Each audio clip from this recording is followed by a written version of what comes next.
Hello dear students, today we are going to learn standard 5th problem set 40.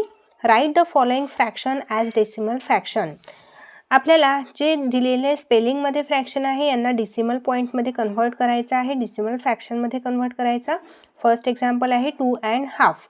इथे 2 आहे ना, so 2 right केला. And half means what 1/2. आता हा आपण फ्रॅक्शन मध्ये राईट केलेला आहे, आपल्याला डेसिमल फ्रॅक्शन मध्ये राईट करायचा आहे. तर मी इथे 2 ॲज इट इज घेतलेले आहे. And half means what 50. So इथे 50 राईट केले, 2.50. 2.5 मीन्स व्हॉट 2.50. नेक्स्ट एक्झाम्पल आहे 2.25. 2 राईट केला, अ क्वार्टर मीन्स 1/4.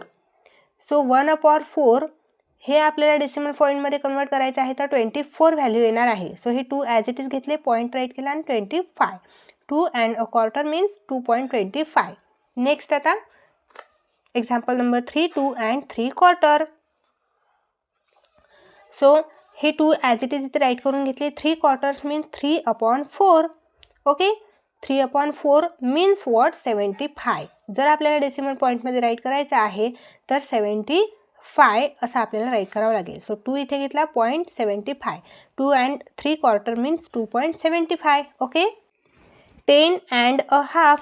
सो इथे राईट करायचं आहे 10 1/2 is equal to 10.50.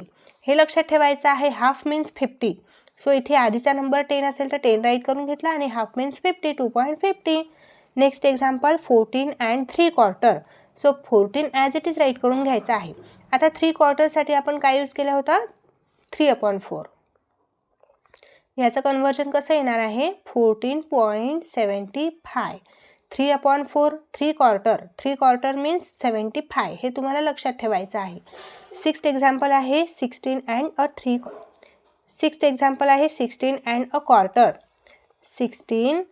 16 means 1/4 is equal to 16.1/4 means 25. Okay, a quarter means 25. So 16.25. Next example आहे 28.5.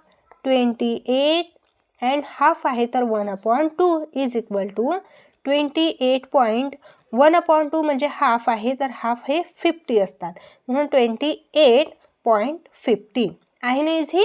फक्त तुम्हाला 3 गोष्टी लक्षात ठेवायच्या आहे. हाफसाठी आपण 50 यूज करत असतो, क्वार्टरसाठी 25 अँड 3 क्वार्टरसाठी 75. ओके, सो इथे हा प्रॅक्टिस सेट कंप्लीट होतो. हा प्रॅक्टिस सेट समजला असेल, आवडला असेल तर तुमच्या मित्रांना नक्की शेअर करा. आपल्या व्हिडिओला लाईक करा आणि चॅनलला सबस्क्राईब करा. भेटूया लगेच नेक्स्ट व्हिडिओमध्ये. बाय.